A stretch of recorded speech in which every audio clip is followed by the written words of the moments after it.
नमस्कार, मैं हूं दीपाली राणा। आप देख रहे हैं अंतिम बाजी और सुबह से ये बाजार एक छोटे से दायरे में कामकाज करते हुए और अब मार्केट्स दिन के निचले स्तरों पर 8524 के लेवल्स पर कामकाज कर रहे हैं। चुनिंदा सेक्टर्स हैं जैसे ऑटो, जहां पर एक अच्छी खरीदारी आज के सत्र में दिखी है। लेकिन अब तक का मार्केट एक्शन क्या रहा, किन सेक्टर्स ने परफॉर्म किया, कौन लाइमलाइट में रहे, जाने के लिए सीधे चलते हैं विदिन के पास। शुक्रिया दीपाली। एक बार फिर से आप देखें बाजार दिन के सबसे निचले स्तरों पे सुबह 8601 पर आप देखें खुलने के बाद ऑलमोस्ट हम इस जोन तक आए। एक बार फिर से आप देखें उसी जोन को रिविजिट करते हुए निफ्टी करीब 24 अंक नीचे, लेकिन अगर आप देखें शुरुआती तेजी बिल्कुल गायब और 8600 के अगर आप देखें तो जो नज़दीक हम खुले थे वहाँ से लगभग 80 अंक नीचे इस वक्त निफ्टी कारोबार कर रहा है। फिर अगर आप देखें तो दूसरे पायदान पर जिस चीज़ को मैं देखूंगा वो है एग्जैक्टली अगर आप देखें ऑटो एंसिलरी शुरू में आज वाकई अगर आप देखें काफ़ी अच्छी तेजी और ये एक स्पेस जिसकी मिड कैप में काफ़ी स्ट्रॉन्ग प्रेजेंस है, आज एक स्ट्रॉन्ग मूव देता हुआ। तीसरे पायदान पर अगर आप देखें ऑटो एंसिलरी से बाहर निकलने के बाद ऑटो फार्मा शुरू में आज जोरदार खरीदारी है। स्पेशली अगर आप देखें तो जो सक्सेस लाइक वॉकहार्ट, सिप्ला, सन फार्मा ये काफ़ी अच्छा खासा कामकाज करते हुए हायर लेवल्स पर सस्टेन होते हुए। उसके बाद देखिए आप एनबीएफसीज मेटल और इंफ्रास्ट्रक्चर में अगर आप देखें जो तेजी है वो आज भी कायम है। स्पेशली मेटल्स अगर आप देखें आज काफ़ी एक सेंटर ऑफ अट्रैक्शन है। और आखिरी चीज़ जिसको मैं देखूंगा यहाँ पर, जिस पर मैं शायद थोड़ा जोर देना चाहूँगा, वो है एग्जैक्टली जीएसटी संशोधन बिल पास और लॉजिस्टिक्स शुरू में। आई थिंक जैसे कि हम बात भी कर रहे थे कि even close, chapter close, profit booking, unwinding वो आज डेफिनेटली विजिबल है। लेकिन आखिरी के एक घंटे में सबसे क्रिटिकल दायरा क्या होगा, याद रखिए 8500 से 20 पॉइंट नीचे 8480 और ऊपर 8570। अगर आप 5 मिनट चार्ट्स को देखें तो वाकई निफ्टी को उसके ऊपर जाने में काफ़ी दिक्कत हो रही थी। जी चलिए कुछ स्टॉक्स देख लेते हैं जिन पर हम चर्चा करेंगे अंतिम बाजी में और जो अच्छा मूव दिखा रहा है। जिस तरह से मैंने मेंशन भी किया था कि ऑटो स्टॉक्स में जोरदार मूव रहा है और आज टाटा मोटर्स, टाटा स्टील दोनों स्टॉक्स परफॉर्म कर रहे हैं। अभी भी 4% ऊपर है टाटा मोटर्स, टाटा स्टील, कैडिला, दीवान हाउसिंग, हीरो मोटोकॉर्प, ये कुछ स्ट्रॉन्ग परफॉर्मर्स आज के सेशन के। बातचीत करेंगे साही सॉन्गवॉन, इंडियन बैंक, रिको ऑटो, प्रिकॉर और क्वेस्ट कॉर्प पर। ये कुछ आज लैक लस्टर मूव में भी सेशन में भी एक अच्छा मूव दे रहे हैं। स्पेशली अब देखिए रिको ऑटो, प्रिकॉल, जहां पर हमने कंसिस्टेंट बाइंग बीते कई सत्रों से देखी और जब भी इन स्टॉक्स में छोटा मोटा करेक्शन आता है वापस ट्रेडर्स इन्वेस्टर्स अप्रोच करते हैं इन शेयरों को। तो बातचीत करेंगे इन स्टॉक्स पर। जी साथ ही जिन स्टॉक्स से मैं चर्चा करूंगा उसमें अगर आप देखें तो शामिल है बाटा कंटेनर कॉर्प, गति, अगर आप देखें एसपीजी एसबीआई के सब्सिडी बैंक अगर आप देखें सभी काउंटर्स में आज काफ़ी अच्छा खासा मूव 5.5-4% ऊपर। उसके पीछे आप देखें एडवाइस, कैडिला, डिशमन, फार्मा 172 के स्तर पर स्ट्राइक करता हुआ, एमआरपीएल, एफटेक, इन सभी काउंटर्स में काफ़ी स्ट्रॉन्ग मूव। लेकिन आज देखिए आखिरी के एक घंटे में अप्रोच क्या रखनी चाहिए, सजेस्टेड अप्रोच क्या है जी बिजनेस की देखिए 8500 और साथ ही साथ अगर आप देखें 8570, ये आखिरी के एक घंटे में बड़ा इंपॉर्टेंट क्लस्टर होगा। इससे कहीं ना कहीं आपका कल का ट्रेड भी कैसा रहे इसका कहीं ना कहीं आपको दिशा मिल जाएगी, संकेत मिल जाएगा। निफ्टी बैंक के लिए 18400 ये सबसे क्रिटिकल जोन रहेगा, एक महत्वपूर्ण सपोर्ट के तौर पे आखिरी के एक घंटे में काम करेगा। वॉलेट हुआ तो प्लीज पुट लेके कल कैरी करिए। और आई थिंक अगर ध्यान देना है स्टॉक स्पेसिफिक तो सरकारी बैंकों में ये स्ट्रक्चर फिर भी ठीक है। आज पीएनबी, कैनरा बैंक, साथ ही साथ अगर आप देखें तो bank of India, bank of Baroda, इन पर पुल बैक दृष्टिकोण से अगर आप देखें पुल बैक ट्रेड के दृष्टिकोण से जरूर ध्यान दीजिएगा। जी अब एक खास मेहमान हमारे साथ मौजूद हैं, राजेश सतपुते हैं इनफैक्ट हमारे साथ, और साथ ही हमारे साथ आदित्य अग्रवाल भी हैं। दोनों मेहमानों का स्वागत है इस शो में। Rajesh good afternoon. पहले आप पे कमेंट्स लेना चाहूंगी, इंडेक्स अभी आपको कैसा लग रहा है? अभी 8550 के नीचे आ चुका है, निफ्टी 8525 पर है। इन स्तरों से क्या और नीचे जाने की प्रोबेबिलिटी लग रही है? Good afternoon everyone. Finally GST का हैंगओवर ओवर हो चुका है। मुझे लगता है कि यहाँ पे जो हम देख रहे हैं that is a long liquidation. जो वीक हैंड्स है वो निकल रहे हैं। अगर आप निफ्टी का भी दायरा देखो as far as options data is concern, वो 8500 पे हाईएस्ट वो है बिल्डअप है पुट का। यानी जो मंदोड़े है उनको भी कॉन्फिडेंस नहीं है कि 8500 के नीचे जाएगा। और एट द सेम टाइम जो वो है ऑन द हायर साइड दिखता है वो 9000 के कॉल में है। So we are on the lower edge of the options जो सीरीज दिखता है और तो ऑप्शंस का जहाँ पे सपोर्ट बनता है। तो मुझे लगता है कि 8500 अगर क्रूशियल सपोर्ट है तो यहाँ पे शॉर्ट नहीं करना चाहिए। इनफैक्ट कॉन्ट्रा लॉन्ग करना चाहिए। आपका स्टॉप लॉस होना चाहिए 8470 का। और मुझे लगता है ये फिर से पुल बैक देगा। 8570 का इसका फर्स्ट रेजिस्टेंस है, 8600 ऑन द ब्रॉडर पर्सपेक्टिव, और 8650 तक का पुल बैक मैं फिर से देखता हूँ। आदित्य नमस्कार, कार्यक्रम में स्वागत है। आदित्य मुझे सबसे बड़ा रिस्क तो लग रहा है कि अगर ये 18400 डिसाइसिवली वॉलेट हुआ निफ्टी बैंक पर तो बहुत दूर तक है। फ्रेंकली स्पीकिंग 18000 तक कोई वैलिड सपोर्ट नहीं है। If you are long on Nifty bank, ये भी मैं कह रहा हूँ कि 18400 बड़ा क्रिटिकल है, वहाँ से पुल बैक भी दे सकता है। अगर मैं एट द मनी पुट 2 जोड़ लूँ फॉर द टाइमिंग, क्योंकि सीरीज का बहुत शुरुआती समय है ये, तो मैं अपने बैंकिंग पोर्टफोलियो को या फिर निफ्टी बैंक के लॉन्ग को, हमें 2 पुट जोड़ने को इसलिए कह रहा हूँ क्योंकि मैं ऑलमोस्ट अगर आप देखें तो जो इंडेक्स का डेल्टा है उसके बराबर होना चाहता हूँ। ये सही रहेगा क्या? अगर बैंक निफ्टी का स्ट्रक्चर देखें तो यहाँ से वीक, बहुत ज्यादा वीक नहीं है अभी।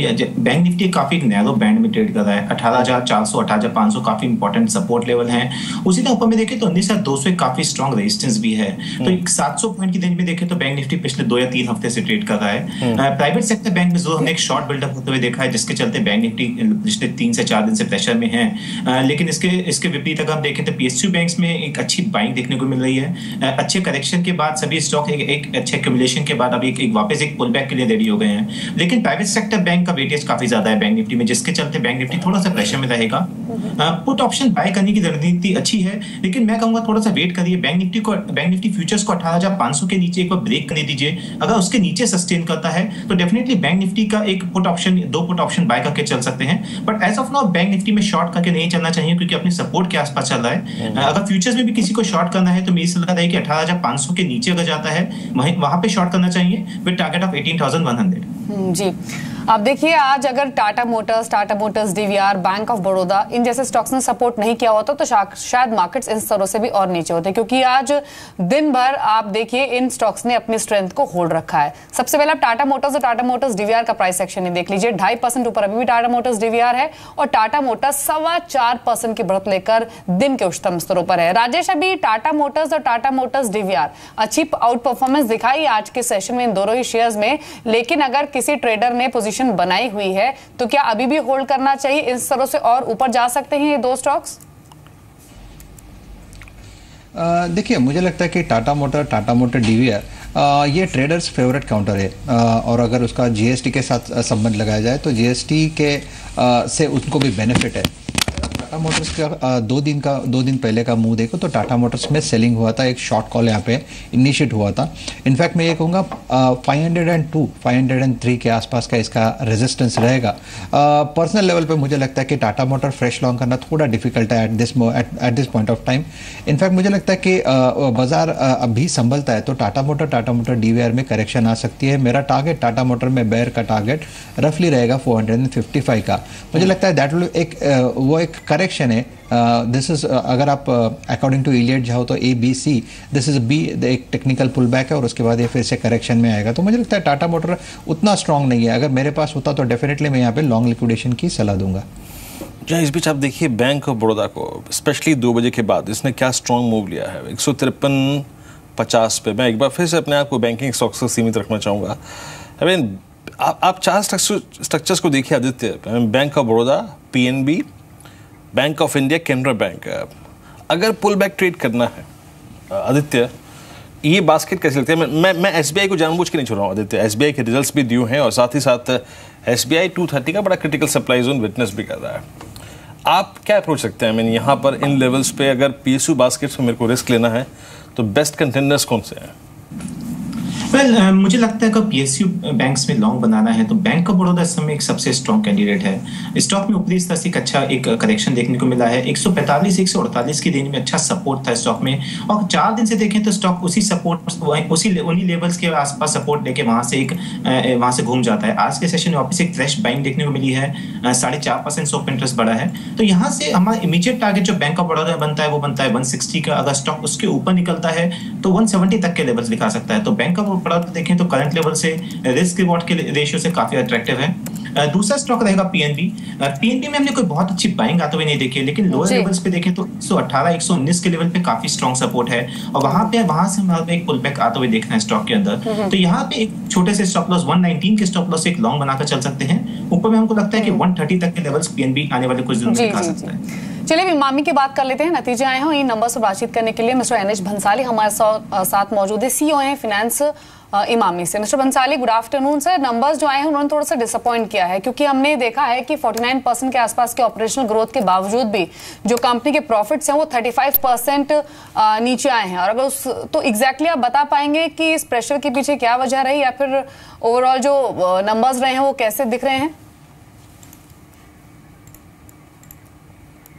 चलिए, फोन लाइन इनकी डिस्कनेक्ट हो गई है। इमामी अगर आप देखें तो ये EBITDA का आंकड़ा है आपके स्क्रीन पर, जहां पर 50% के आसपास की ग्रोथ आते हुए दिखी है। 147 करोड़ के आसपास से कंपनी के EBITDA रहे हैं। ओवरऑल प्रॉफिटेबिलिटी आप देखेंगे तो वहां पर 18% की बढ़त दिखी और 128 करोड़ आंकड़ा आया है। हालांकि अगर कंसोलिडेटेड बेसिस पर आप नंबर्स देखेंगे इमामी के इस क्वार्टर के, तो वहां पर थोड़ा सा प्रेशर दिखा है। 34% के आसपास की कमजोरी दिखी है, क्योंकि कहीं ना कहीं हायर फाइनेंस, टैक्स और अमोर्टाइजेशन कॉस्ट की वजह से कंपनी के कंसोलिडेटेड नंबर्स पर थोड़ा सा प्रेशर आता हुआ दिखा है। इन्हीं नंबर्स पर बातचीत करने के लिए एक बार फिर से फोन लाइन पर मिस्टर एनएच भंसाली हमारे साथ मौजूद है। Mister Bhansali, good afternoon.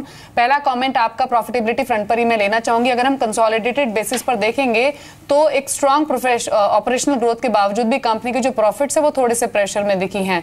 Exactly इसके पीछे के रीजंस क्या रहे? कंपनी के प्रॉफिट्स तो अच्छे ही हुए हैं। I think we need to read it through in a proper way.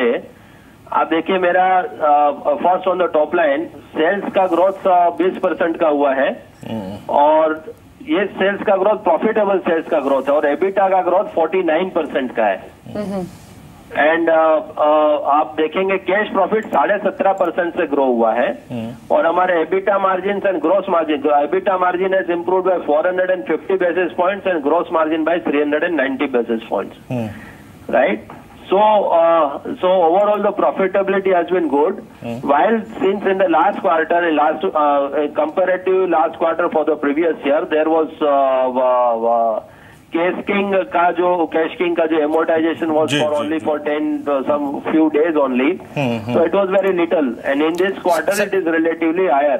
But that's why the comparative thing is to look at the overall cash profit what it is. Okay sir, exactly जो health care segment है उसमें उस बार हालात कैसे रहे, और volume specially जो health care division है उसमें कैसे रहे इस क्वार्टर में?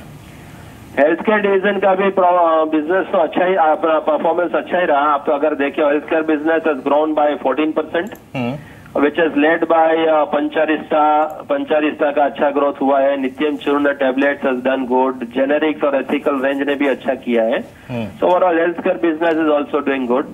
हमारा जो एग्जिस्टिंग कंज्यूमर केयर बिजनेस है, उसके जो पावर ब्रांड्स है उन्होंने भी बहुत अच्छा किया है। कैश किंग जो हमारा एक्विजिशन था, विच इज उसका भी ग्रोथ फॉर द क्वार्टर जो हमारा है वो compare to the previous quarter and quarter growth is 23%, और मार्केट शेयर भी अभी हमारा अच्छा बढ़ा है in this quarter by 360 basis points for cash king.